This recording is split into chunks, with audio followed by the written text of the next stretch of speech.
Hora de jornalismo responsável, mas do nosso jeito. Do seu jeito, do jeito do SBT.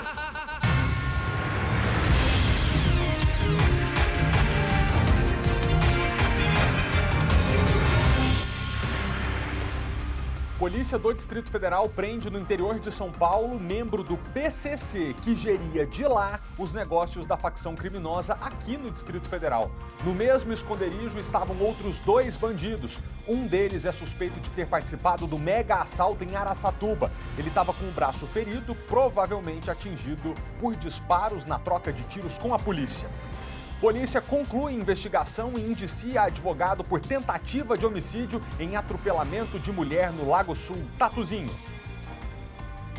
Pois é, Paulo Ricardo Moraes Milhomem, de 37 anos, foi indiciado por tentativa de homicídio qualificado por motivo fútil. O inquérito foi encerrado e encaminhado ao Ministério Público. Se aceita ou não a denúncia ou se pede mais investigações à Polícia Civil. Já também atualizamos o estado de saúde de Tatiana Matsunaga.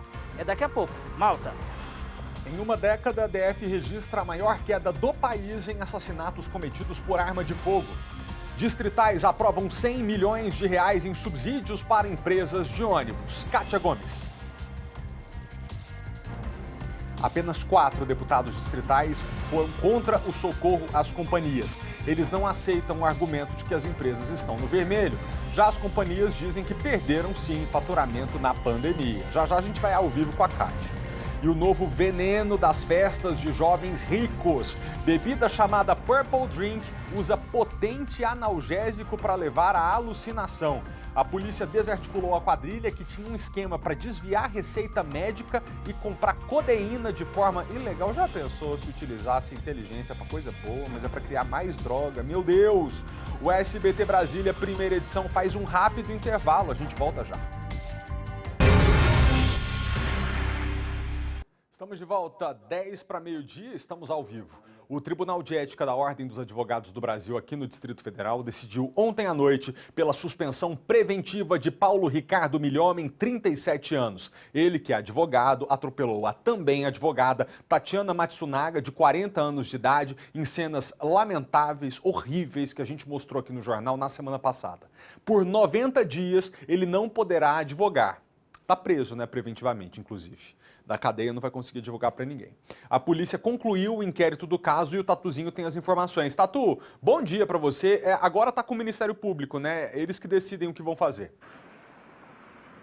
É isso mesmo, viu, Malta? Bom dia para você, meu amigo, a todos assistindo ao SBT Brasília, primeira edição, no DF e também no entorno. Nós falamos aqui, Malta, bem na porta da 10ª delegacia, a 10ª DP aqui do Lago Sul, na QI 5.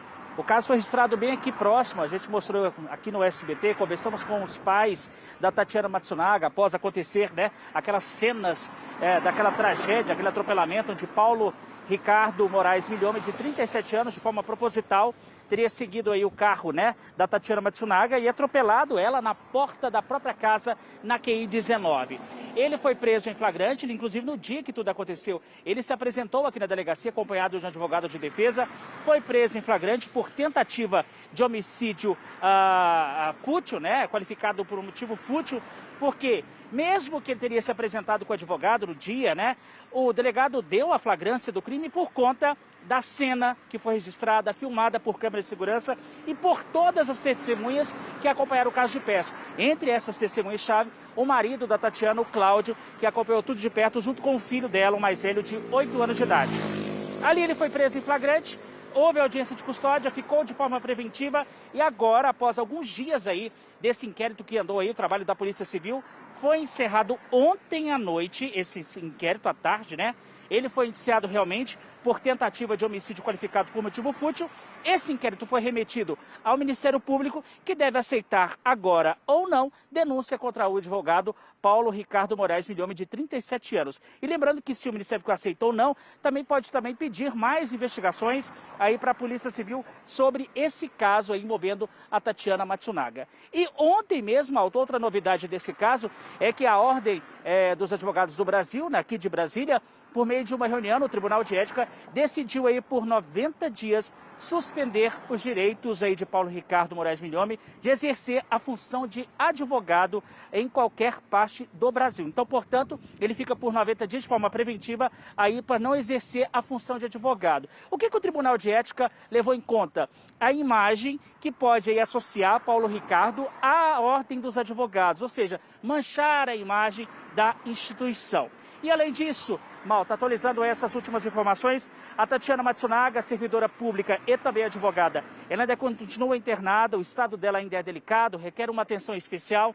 Nossa produção conversou com familiares, amigos de Tatiana, eles que estão aí ansiosos para que ela possa se recuperar de forma realmente, possa se reestabelecer e possa tocar a vida dela como ela tocava sempre. Ou seja, os pais inclusive disseram para a gente numa entrevista ao SBT, dizendo que além de ser uma filha exemplar, Tatiana era uma boa esposa, boa mãe e também gostava muito de ajudar as pessoas. Então, portanto, essas são as novidades. O Ministério Público aí deve aceitar ou não denúncia contra o Paulo Ricardo. Ele continua preso de forma preventiva no complexo da Papuda.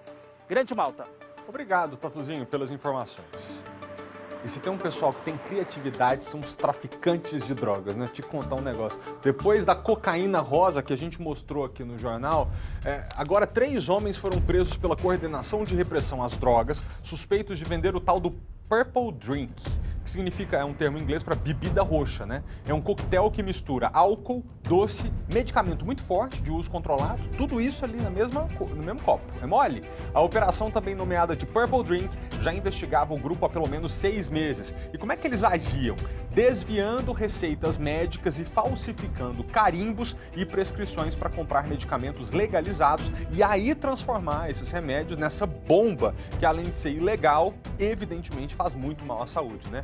Nas redes sociais, ostentação. Os perfis dos integrantes do grupo demonstravam que todos levavam uma vida de alto padrão e que não tinham medo de se expor. Eles postavam fotos e vídeos com grande quantidade de dinheiro, além de diversas viagens. Também nas redes sociais, o grupo postava que conseguia receita médica para qualquer medicamento que o cliente precisasse. E também diversas imagens de suas visitas a farmácias do Distrito Federal, quando eles estavam adquirindo principalmente a codeína, que é um medicamento analgésico para dores agudas e crônicas. É um medicamento feito à base de ópio, pra vocês terem ideia de como é forte. O remédio é semelhante à morfina e só pode ser vendido sob prescrição e supervisão médica. Segundo a polícia, em uma das publicações, eles se gabavam de ter comprado todo o estoque de uma farmácia, tudo que a farmácia tinha desse medicamento para dor. Apenas nos últimos 6 meses, o grupo havia adquirido 88 frascos de codeína. A quantidade chamou a atenção das autoridades. E para dificultar as investigações, os integrantes se hospedavam em hotéis de luxo aqui da área central do DF e mudavam frequentemente de local para não serem localizados pela polícia. Muito bem, não adiantou muito, porque eles foram presos e o esquema desmantelado pela CORD. Agora devem responder por tráfico de drogas, exercício ilegal da profissão e associação para o tráfico. A polícia afirma que a disseminação dessa bebida é preocupante, já que o aspecto brilhante ali da cor roxa e o sabor docinho tem interessado as pessoas mais jovens, que são atraídos pela carinha inocente de uma bebida que faz muito mal, inclusive ao fígado e a outros órgãos do corpo. Muito bem, o nosso jornal agora vai direto para Araçatuba, no interior de São Paulo, cidade onde criminosos praticaram aquele mega assalto digno de filme, com gente usada como escudo, bomba espalhada pela cidade, aquela loucura toda, né? E a gente vai até lá porque a Polícia Civil do Distrito Federal prendeu numa outra cidade do interior de São Paulo um homem suspeito de ter feito parte do assalto em Araçatuba. E mais, esse outro homem foi preso na mesma operação em que a PCDF, lá em São Paulo, prendia um foragido da justiça que de lá gerenciava os negócios do PCC aqui no Distrito Federal. É muita coisa pra gente entender. Então vamos começar com Rodolfo Pardini, direto de Araçatuba. Rodolfo, como é que estão as coisas aí na cidade? A vida voltou ao normal depois daquela madrugada de pânico no começo da semana? Fala, Malta, bom dia para você, bom dia para todo mundo. Aos poucos, né, a rotina dos moradores aqui começa a voltar ao normal. A gente até vê aqui atrás de mim a fonte ligada novamente. Depois desse momento de terror, é uma imagem para dar uma amenizada em toda a situação. O comércio reabriu hoje, as escolas voltaram a ter aulas também E alguns comerciantes, inclusive, se depararam com situações tensas, porque as paredes ainda estão cheias de marcas de tiro, vidraças estilhaçadas, porque os bandidos passaram atirando para tudo quanto é lado, uma situação realmente muito tensa. Agora você falou sobre essa questão dos presos. Vamos tentar explicar para que as pessoas possam entender, porque tem operações sendo feitas em várias cidades aqui do interior do estado de São Paulo. Esse caso específico que você citou aí é de um homem que ele estava dentro de uma casa em Piracicaba, é uma outra cidade aqui do interior do estado, e quando a polícia chegou lá para cumprir o mandado de prisão de uma outra situação, esse homem foi preso porque também tinha um mandado de prisão em aberto contra ele. E o que chamou a atenção é que ele estava com ferimento de bala em um dos braços. Durante a abordagem na polícia, ele acabou confessando de que teria participado desse assalto aqui em Araçatuba. Nessa casa também estava um homem apontado como Luiz Adriano, que seria gerente do PCC aí no Distrito Federal. E daqui do interior do estado, em Piracicaba, ele gerenciava todos os negócios da facção.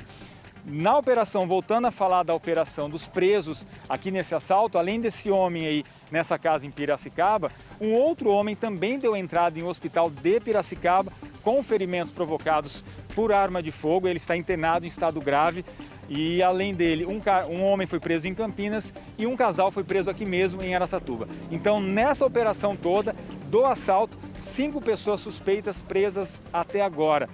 São muitas informações, né, Malta? Mas a polícia está trabalhando incansavelmente para tentar desvendar.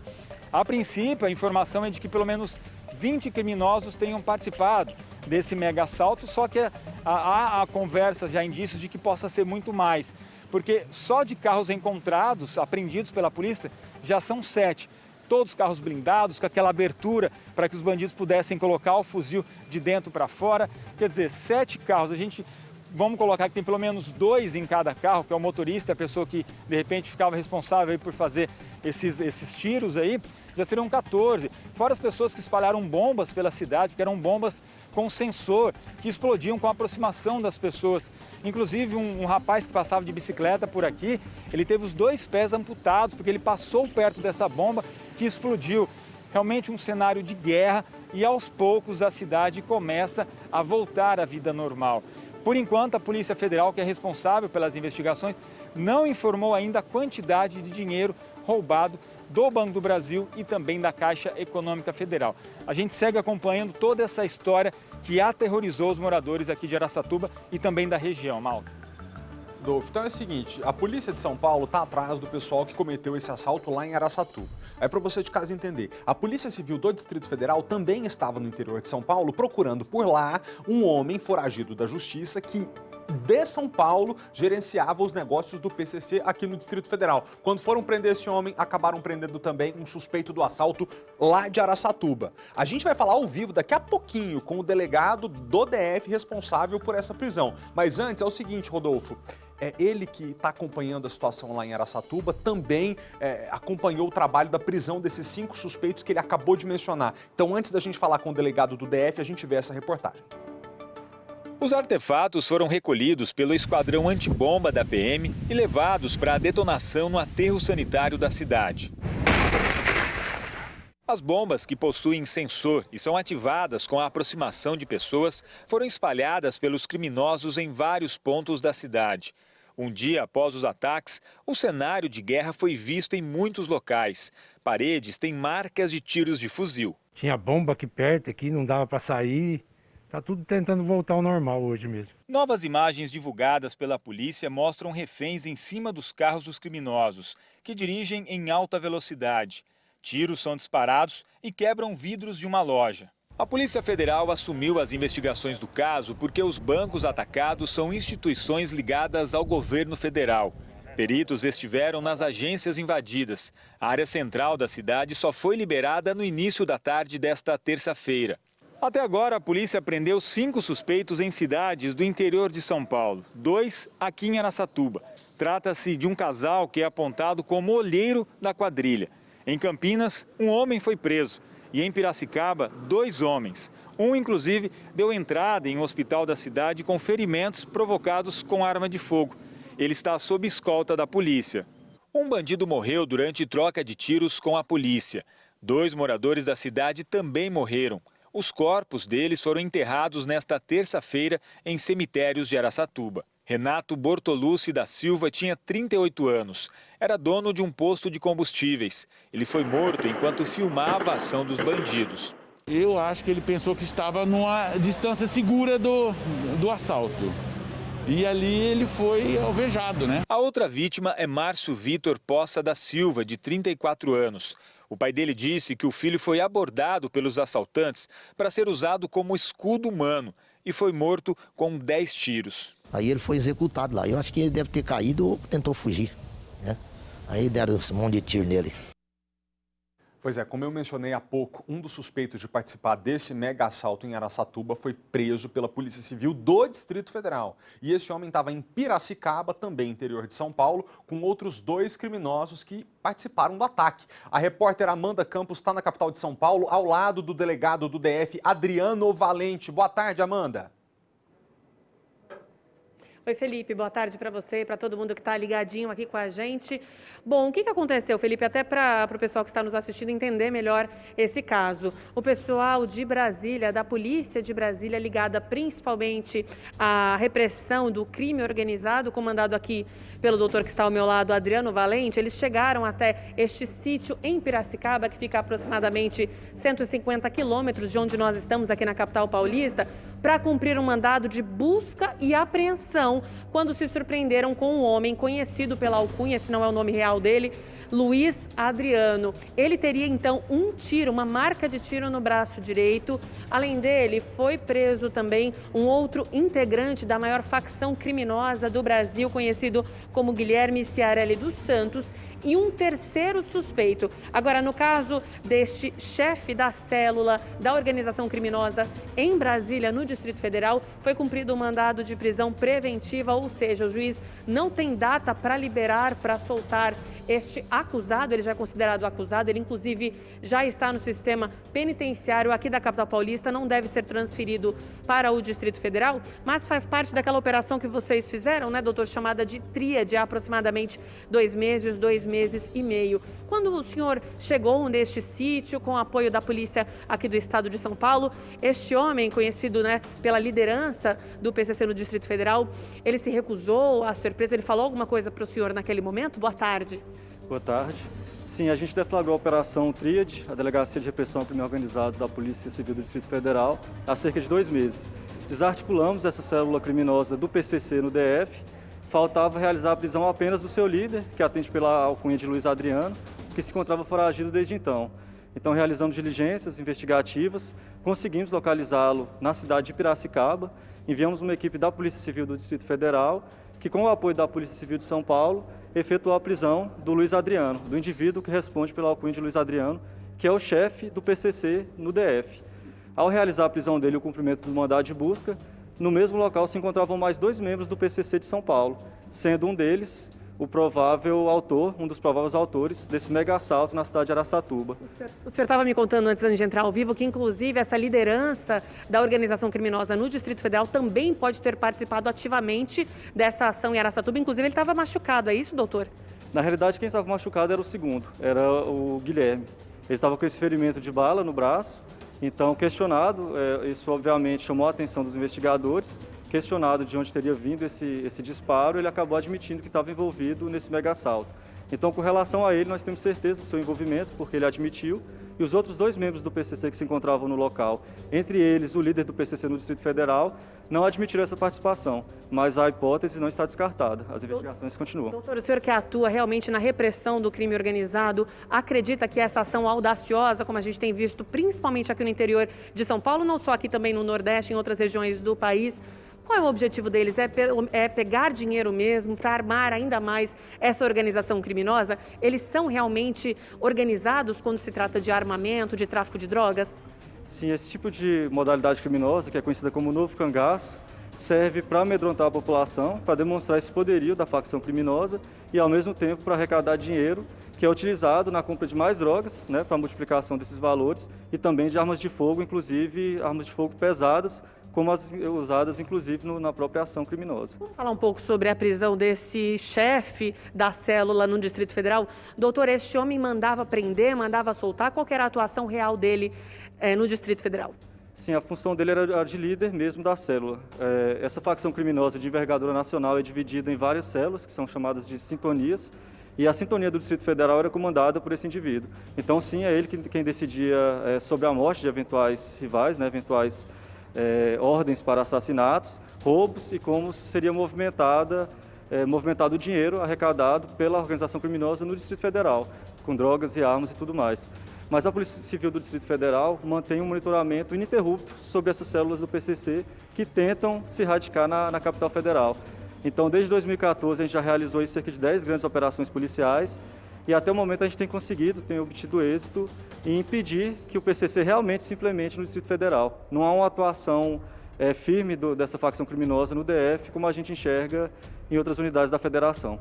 Doutor, era isso que eu ia te perguntar agora. As investigações continuam justamente para coibir essa ação. Essa liderança da célula no Distrito Federal fica aqui em São Paulo? O senhor continua fazendo levantamento para coibir essa ação criminosa? A gente vem trocando informações com a Polícia Civil do Estado de São Paulo e também com a Polícia Federal, que está à frente da investigação do roubo de Araçatuba. Está estudando a possibilidade de pedir o recambiamento desse líder para o Distrito Federal, ainda não decidimos sobre isso. E as investigações continuam sempre. Como eu te disse, é um monitoramento ininterrupto e até o momento a gente tem conseguido sim impedir que essa facção criminosa se radique no Distrito Federal. Constantemente eles tentam se reerguer, tanto que o comando é feito do Estado de São Paulo e constantemente a gente vem realizando as prisões. Já foram realizadas mais de 300 prisões de membros do PCC que tentaram se estabelecer no Distrito Federal, até o momento sem êxito. Ok, doutor, muito obrigada. Malta, só para explicar para o nosso telespectador, nós estamos em um hotel aqui em São Paulo, na Zona Sul, onde o doutor gentilmente recebeu a nossa equipe de reportagem para atualizar o nosso telespectador e retratar então o que aconteceu. O líder da célula dessa organização criminosa, a maior do país, foi detido em Piracicaba, no interior de São Paulo, a aproximadamente 150 quilômetros daqui da capital paulista, quando a equipe do Distrito Federal, com o apoio da Polícia Civil aqui de São Paulo, estavam cumprindo o mandado de busca e apreensão. Ele foi com os policiais, num primeiro momento, segundo informações do próprio doutor Adriano, ele não resistiu à prisão, está no sistema penitenciário aqui de São Paulo e, pelo menos neste primeiro momento, para cumprir a prisão preventiva, deve permanecer aqui mesmo em São Paulo. Malta. Adriano Valente, delegado da Polícia Civil do Distrito Federal, falou com a gente ao vivo, direto da capital, em São Paulo. E Amanda Campos, muito obrigado pela excelente condução da entrevista. Bom trabalho para você, valeu. Ainda sobre segurança, em 11 anos, mais de 620 mil brasileiros foram assassinados. E as principais vítimas são homens, jovens e negros. A gente vê na reportagem de Simone Queiroz. O noticiário nos mostra a realidade todos os dias. Mas diante das estatísticas de pouco mais de uma década, é impossível ignorar. É um risco de vida ser negro neste país. A chance de ser assassinado é quase 3 vezes maior que entre os não negros. Compare as taxas de homicídio. Não negros, 11 mortos a cada 100 mil habitantes. Negros, 29 e em alta. A violência deixa um rastro de dor em famílias, mas consequências sociais e econômicas, ao ser a principal causa de morte de jovens no Brasil. Entre 2009 e 2019, mais da metade das vítimas de homicídio tinham entre 15 e 29 anos. São mais de 330 mil vidas perdidas. Na apresentação do Atlas da Violência, os pesquisadores ressaltaram que 15 anos depois da Lei Maria da Penha, o Brasil se tornou menos tolerante à violência contra a mulher. Mas ela ainda é real. Em 11 anos, o número de assassinatos dentro de casa cresceu 10%. É preciso mais do que leis. A gente não pode esquecer que o principal é a prevenção, né? Uma mudança de mentalidade, é mudar essa cultura que é machista, que é patriarcal, que estimula e tolera, naturaliza a violência contra a mulher. Pela primeira vez, o Atlas da Violência se debruçou sobre um grupo já normalmente vítima de discriminação e preconceito, as pessoas com deficiência. E na maioria dos casos, o agressor é quem mais deveria cuidar e proteger. 58% das ocorrências em 2019 se deram dentro de casa.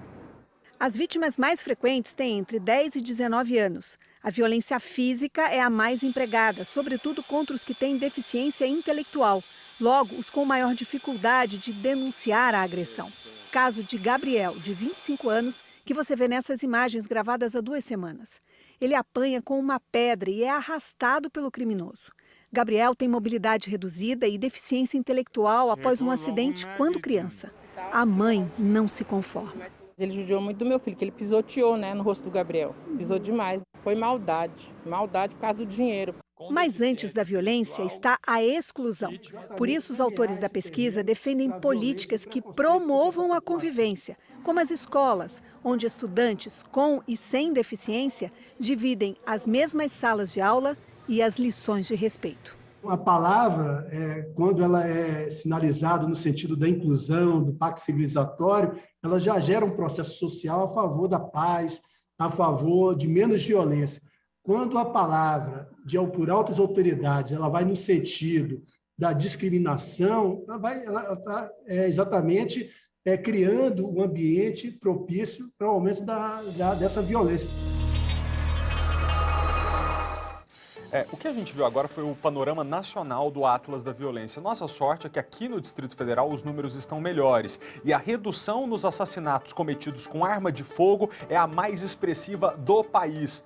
O perito criminal conselheiro do Fórum Nacional de Segurança Pública, Cássio Tione, conversa com a gente ao vivo. Ô Cássio, boa tarde para você, obrigado pela presença.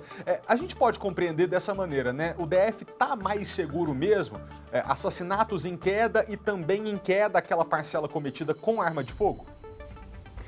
Boa tarde, Felipe, boa tarde aos ouvintes. Sim, na verdade, a gente tem percebido nos últimos anos um decréscimo do número de homicídios, né? Aqui no Distrito Federal em especial. Mas, assim, dizer que o Distrito Federal está mais seguro não pode se basear exclusivamente nesse índice, né? Até porque aquela sensação de segurança que a população costuma referir, Felipe, ela não diz respeito exclusivamente às mortes violentas, né? Para a população, por exemplo, andar na rua sem se preocupar em ser assaltado gera talvez muito mais de sensação de segurança. Mas a gente tem que comemorar, sim, esses números que são bastante positivos, em especial aqui no Distrito Federal. Perfeita a colocação do senhor. Eu costumo dizer mesmo que quando a gente olha só para o índice que mede crime contra a vida, a gente tem um aspecto da realidade, né? Que talvez seja mais grave, que é quando as pessoas morrem na mão dos criminosos ou morrem vítima da violência. Agora, a pessoa que é assaltada na rua todo dia, que tem medo de sair de casa para caminhar, essa pessoa não posso dizer realmente que ela tem uma sensação de segurança aqui no Distrito Federal. Agora, o senhor acha que essa redução no número de homicídios cometidos por arma de fogo vem de uma redução da quantidade de arma de fogo na mão da criminalidade ou tem outra causa? Olha, certamente essa é a hipótese mais provável, vamos dizer assim, né?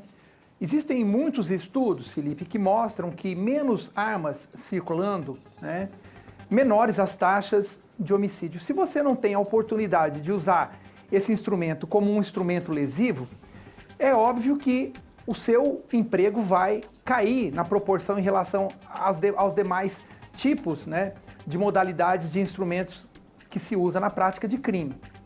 Eu diria que também as políticas, por exemplo, implementadas com relação ao incentivo de apreensões de arma, principalmente pela Polícia Militar, né, questões que ocorreram durante esse período, né, que foram no sentido de desarmar a população, tem sim uma influência muito grande, né?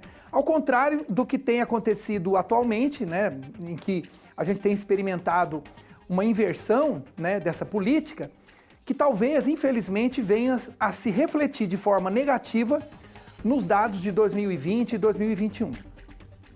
A minha pergunta é a seguinte: preocupa ao senhor o fato de que existem mais armas hoje nas mãos dos civis? Quer dizer, o senhor acha que isso pode acabar caindo na mão da criminalidade ou mesmo pessoas que nunca estiveram dispostas a usar uma arma de fogo, venham a utilizar só porque tem a oportunidade, só porque está com a arma na mão?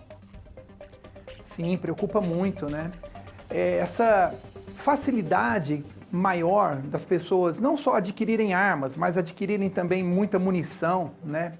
Serem enquadradas como CACs, né? Atiradores esportivos, etc., pode trazer uma série de questões aí que a gente vai no futuro perceber. Nós temos observado aí, país afora, já ocorrências de atiradores que estavam com suas armas e não poderiam estar, por exemplo, em ambientes como bares, né? Sendo que a lei não permite isso. Não é porque ele tem o direito de ter uma arma como atirador esportivo, por exemplo, que ele pode portar arma de qualquer maneira, né? O que nós sabemos, Felipe, é que mais armas vão permitir com que uma série de ocorrências possam ter um incremento. Não só homicídios, mas os suicídios e também outros tipos de violência, acidentes com armas de fogo e a própria intimidação que uma arma vai causar dentro de uma residência. Imagina você, por exemplo, a questão das mulheres mesmo, né? Que já são ameaçadas muitas vezes sem que exista uma arma de fogo dentro de casa com aquele seu convivente. Imagina quando isso acontecer. Cássio Tione, obrigado pela participação. Eu aproveito que o senhor estava falando sobre briga de bar, por exemplo, e convido o senhor a ver junto com a gente uma reportagem que mostra que talvez se esse homem estivesse com uma arma de fogo na mão, a tragédia teria sido maior. Imagens de uma câmera de segurança mostram o momento em que um homem tenta matar outro num bar da 708 Norte por causa de uma dívida de sinuca no valor de R$200. Uma câmera de segurança flagrou o crime. O suspeito chegou armado com uma faca. A vítima tentou se proteger usando um pedaço de madeira. Em seguida, o agressor ataca o homem. Testemunhas tentam separar a briga. Essa tentativa de homicídio foi no dia 27 de julho e o suspeito foi detido na última sexta-feira após ter sido expedido mandado de prisão contra ele. De acordo com a Polícia Civil, o suspeito foi indiciado por tentativa de homicídio. Se condenado, pode pegar uma pena aproximada de 20 anos de reclusão. O autor também já tinha sido preso recentemente pelos crimes de tráfico de drogas e lesão corporal em sede de violência doméstica. Moradores filmaram um cavalo morto em Ceilândia e que possivelmente não resistiu à exaustão. No vídeo, o morador mostra o cavalo já sem vida, em um beco em meio a residências, na QNN 18, Ceilândia Sul. Perto das casas, ó, no beco abandonado. Ele reclama que já ligou para vários lugares, mas não teve retorno. Já liguei, um fica jogando pro outro. De acordo com os moradores, o cavalo teria morrido possivelmente por exaustão. Vamos falar agora de um tema que preocupa a todos nós, que é energia elétrica. Essa semana você viu aqui no nosso jornal, dando um exemplo de quanto custa a energia na nossa rotina, que um banho de 10 minutinhos custa, em média, R$1,10. Então imagina, 5 pessoas na mesma casa, um banho por dia dá R$5,50. Se for fazer isso 30 dias, porque as pessoas tomam banho todo dia, R$165 por mês para tomar um banho por dia. É isso, né? Acho que eu estou fazendo a conta certa. É um problema que está afetando o orçamento das famílias. A gente está acompanhando aqui a situação da crise energética que afeta não só os brasilienses, mas o Brasil inteiro. Pois é, ontem a Agência Nacional de Energia Elétrica anunciou a criação de uma nova bandeira ainda mais cara para a conta de luz. Esse anúncio foi feito pelo Ministério de Minas e Energia e que também lançou um programa para oferecer desconto para quem reduziu o consumo. A bandeira tarifária chamada de escassez hídrica, a mais alta já praticada no Brasil, aumenta em quase 50% o valor que estava sendo praticado até o momento. Com isso, o custo extra de cada 100 kWh passa de R$ 9,49 para R$ 14,20. Nós temos um custo total, considerando déficit da conta bandeira e custo adicional de geração, de 13.800. Então, foi necessário criar essa bandeira de escassez hídrica para fazer frente a esse custo. A nova tarifa começa a valer nesta quarta-feira e deve ser mantida até o final de abril do ano que vem. O reajuste não se aplica a cidadãos de baixa renda, beneficiários do programa Tarifa Social, que são cerca de 12 milhões de residências, além de moradores do estado de Roraima. O governo atribui o aumento na conta de luz aos baixos níveis dos reservatórios que sofrem com a falta de chuva. Os sistemas do Centro-Oeste e do Sudeste, por exemplo, operam abaixo de 23% da capacidade, o que força o acionamento das usinas termoelétricas. O ministro de Minas e Energia, Bento Albuquerque, negou que seja problema de gestão ou de planejamento e não descartou um novo reajuste de preços até o ano que vem. Nós monitoramos o sistema permanentemente, mas temos que ter também a liquidez no sistema, o equilíbrio do sistema, por isso que essas medidas são implementadas. E elas serão implementadas sempre que se fizerem necessárias. Outra medida anunciada nesta terça-feira é o programa de incentivo à redução voluntária do consumo de energia elétrica. A iniciativa prevê bônus de R$ 50 a cada 100 kWh reduzidos pelos consumidores residenciais. O desconto vale até dezembro deste ano e pode ser estendido por mais tempo. A Câmara Legislativa aprovou na sessão de ontem um projeto de lei apresentado pelo Executivo que estipula taxas para emissão de carteira de identidade aqui no Distrito Federal. Quer dizer, vai ficar mais caro, tá? Tirar o RG. O texto segue agora para a sanção do governador Ibanez Rocha, o que naturalmente deve acontecer, já que o próprio governo foi quem propôs esses novos valores. E eles justificaram os custos para a confecção dos documentos, disseram que o custo aumentou. Segundo o projeto, as taxas passarão a valer com os seguintes valores. Para emitir o RG em cédula de papel, R$ 42. Para emitir o RG em formato de cartão, R$ 84. Para emitir o RG em situação de emergência, R$ 126. As mudanças das taxas ocorrem também com algumas licenças para o comércio e também para o uso de explosivos e acessórios. Só para você ter ideia, a taxa de emprego de explosivos vai ser de R$ 335,62. Melhor não querer explodir nada, né? Os distritais também aprovaram um crédito suplementar, quer dizer, mais dinheiro, mais especificamente R$100 milhões para as empresas de ônibus. Essa é uma outra proposta que foi enviada pelo GDF e que afirma que esse dinheiro precisa ajudar a garantir o equilíbrio financeiro das empresas que tiveram redução no número de passageiros por causa da pandemia da Covid-19. A Kátia Gomes está lá na rodoviária do Plano Piloto e tem as informações para a gente. Kátia, de onde que vai sair essa grana? Malta, do bolso do contribuinte, né? É claro, esse projeto que é de autoria do GDF foi aprovado ontem pela Câmara Legislativa do DF. Agora ele segue para a sanção do governador Ibanez Rocha. Na votação, né, foram 13 votos aí favoráveis, 4 contrários e uma abstenção. Este é o segundo repasse de R$100 milhões para o setor somente este ano. Os parlamentares que são contra, eles se queixam de uma falta de planilhas que comprovem esse desequilíbrio, né, nas contas, conforme apontou o GDF. Já os parlamentares que foram a favor disseram que essas empresas de transporte público, elas tiveram prejuízo durante a pandemia da Covid-19, né, por causa da redução do número de passageiros. Vamos ouvir então agora o deputado distrital Rodrigo Delmasso, que foi a favor do repasse. A qualidade do serviço de transporte no Distrito Federal não é boa, ou seja, é muito ruim. Segundo ponto, esse crédito não vai para o bolso do empresário.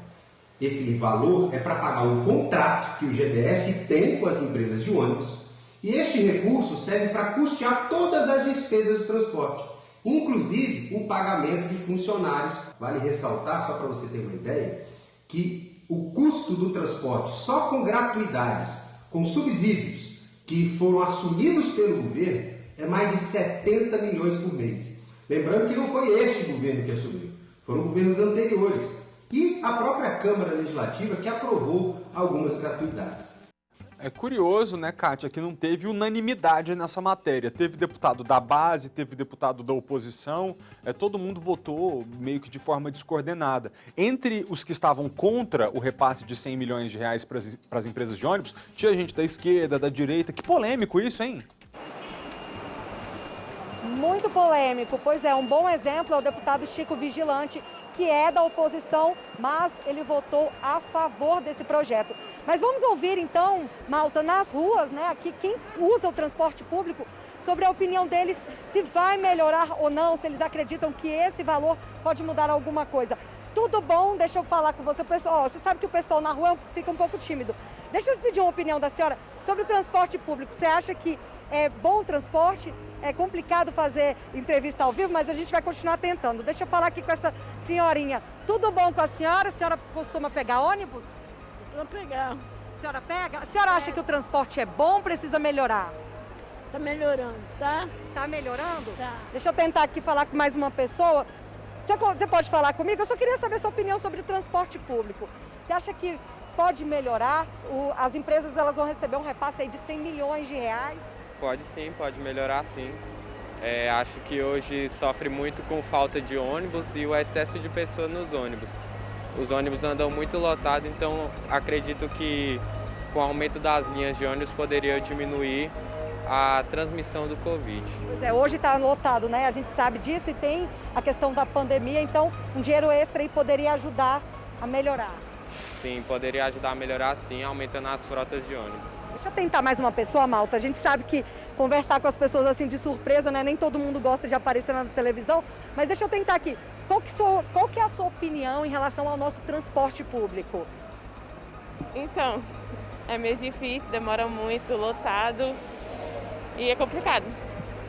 Na pandemia, então, você acha que a situação está bem difícil mesmo? Piorou mais ainda. Piorou na pandemia? Aham. Pois é, o governo vai receber um repasse de 100 milhões de reais. Você acha que pode melhorar alguma coisa? Ajudar no transporte. Tá precisando, né? Tá. Pois é, Malta, essa é a opinião realmente de quem precisa e depende do transporte público, né? Principalmente na pandemia, não houve aquele distanciamento social dentro dos ônibus.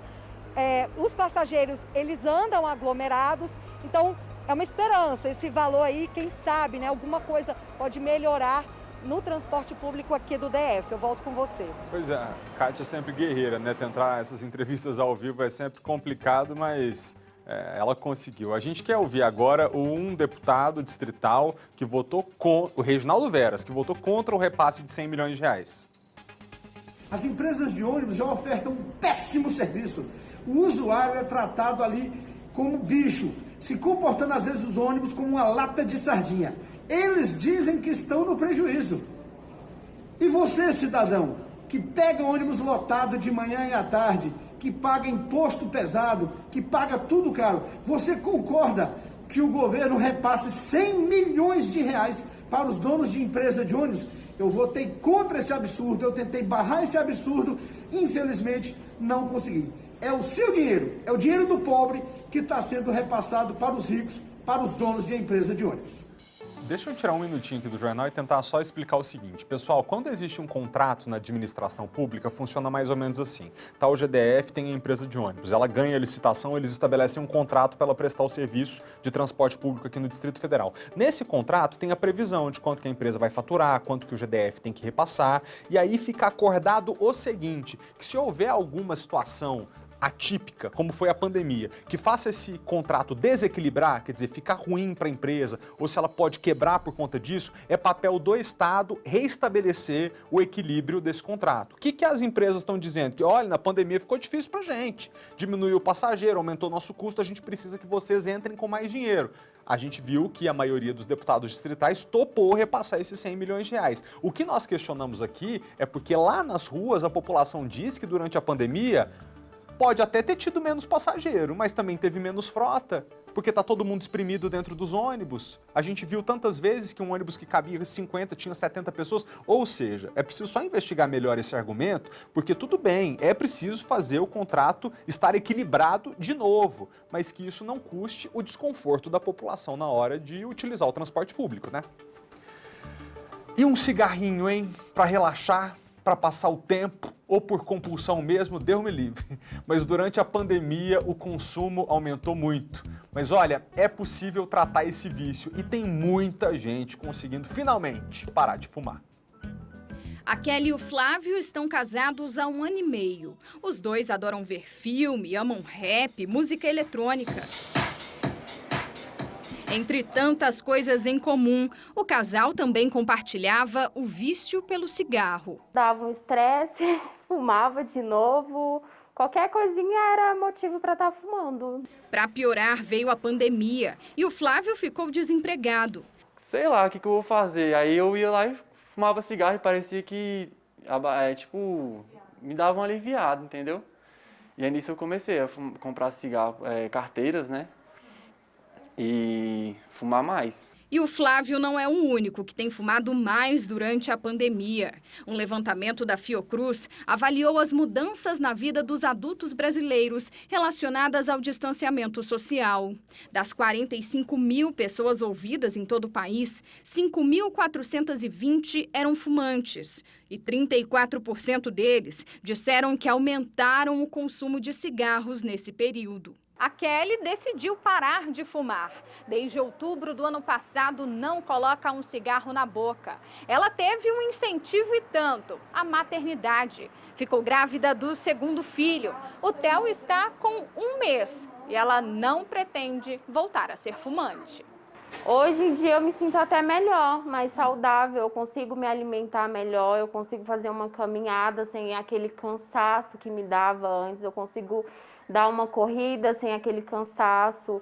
Eu me sinto melhor pelo fato da minha filha não estar presenciando eu fumando. Eu ainda não tentei parar. Eu penso, mas só que eu não tive a iniciativa de tentar. Esta psicóloga diz que o aumento do consumo de cigarro tem relação direta com questões emocionais.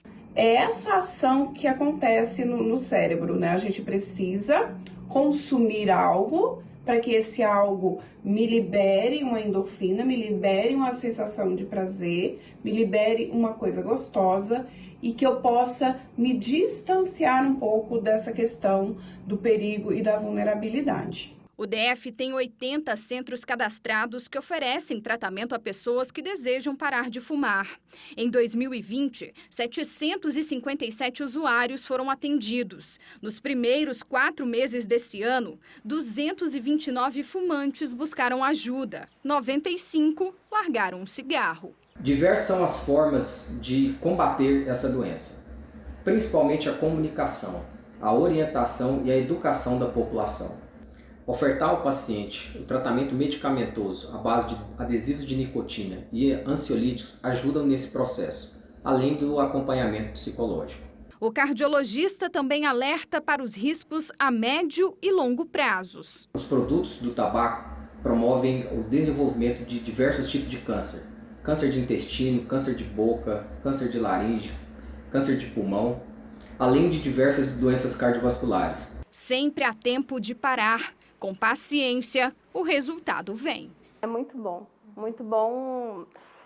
você não sentir mais a vontade de fumar. Ver alguém fumando na sua frente e não ficar naquela vontade louca de fumar. Ou quando não ter, você ficar naquela abstinência, naquela coisa ruim, é libertador. Concordo com você, mas você acredita que eu conheço gente que fica falando assim, saudade de quando podia voar, fumar no avião? Pessoas doidas, né? A gente volta já, mas não sai daí não, porque na volta do break tem uma reportagem muito legal que vai mostrar os artistas aqui de Brasília que fazem os próprios instrumentos. É isso aí, eu tava tentando lembrar o nome, mas é luthier. Muito, muito, muito legal. É depois do break, você não pode perder. Você sabe o que é um luthier? Conhece? Ó, é uma palavra de origem francesa que significa aquele que faz instrumento musical de forma artesanal. Legal, né? Aqui no Distrito Federal a gente tem um luthier que é especializado em viola caipira. Sabe qual é? Aquela de 10 cordas? Tem muita dupla de música sertaneja, música raiz que usa. Pois é, o repórter Paulo Vitor Tatuzinho foi até Ceilândia para mostrar o trabalho desse artesão. Ele já é diferente no nome. Onício Rosa, mais conhecido como Diego Luthier. O mineiro de Frei Inocêncio começou na música aos 6 anos de idade, no primeiro contato com o violão. O pessoal da minha casa, meus irmãos, meus pais cantavam, meu padrinho de batismo tocava para meu pai e minha mãe cantar, meus irmãos aprenderam com meu padrinho de batismo e a gente foi aprendendo uns com os outros, né? A curiosidade e o amor pelo instrumento levou esse violeiro à profissão de luthier. E lá se vão 12 anos de dedicação e paixão por essa arte. O gostoso é quando você termina o instrumento, que você passa aquele instrumento que você fez com carinho para a pessoa, que você vê o sorriso no rosto da pessoa e que o instrumento atinge aquele timbre, aquele som gostoso que você, o luthier, estava esperando e que o cliente também está esperando. A oficina é na garagem de casa. Aqui, ele transforma e dá vida nova às madeiras que viram violas, violões e cavaquinhos. Um violão como este é feito com diferentes madeiras. É preciso atenção, até com a umidade do ar, que interfere na qualidade do produto final. Em média, são 6 meses para ficar pronto. A gente tem 3 tipos de madeira, 3 qualidades de madeira que a gente pode estar usando para se fazer um bom instrumento. Esse aqui é o nosso jacarandá brasileiro. Ele é cobiçado no mundo inteiro por causa da sua qualidade sonora. Ah, sabe aquelas curvas da viola? Existe uma máquina específica que dá o contorno todo especial. A gente liga a manta térmica, né? Ela pode ser aquecida aqui até 90 graus. E quando chegar num certo ponto, ela vai ferver, né? A madeira está molhada e você vai fazer as curvas. Isso aqui já é para fazer as curvas. Na casa do Diego, encontramos o Volmi. Há 40 anos, ele se dedica ao mundo da viola.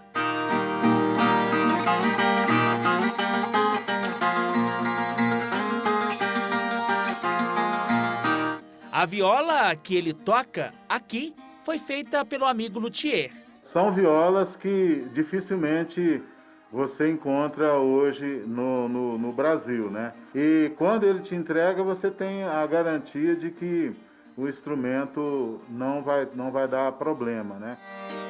A qualidade de um instrumento feito por um luthier vai além dos que são fabricados em série na indústria. O Vanderlei, da dupla Vanderlei e Valteci, lembra que ter uma feita pelas mãos de luthier é outra história.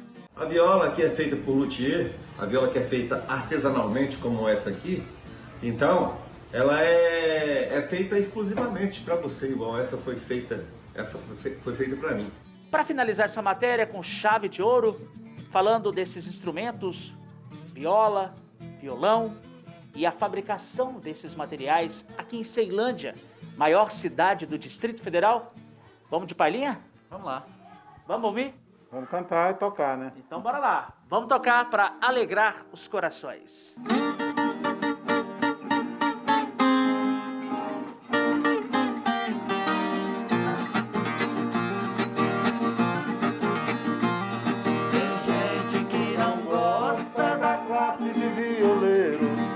Braço dessa viola, defendo meus companheiros. Pra destruir nossa classe, tem que me matar primeiro.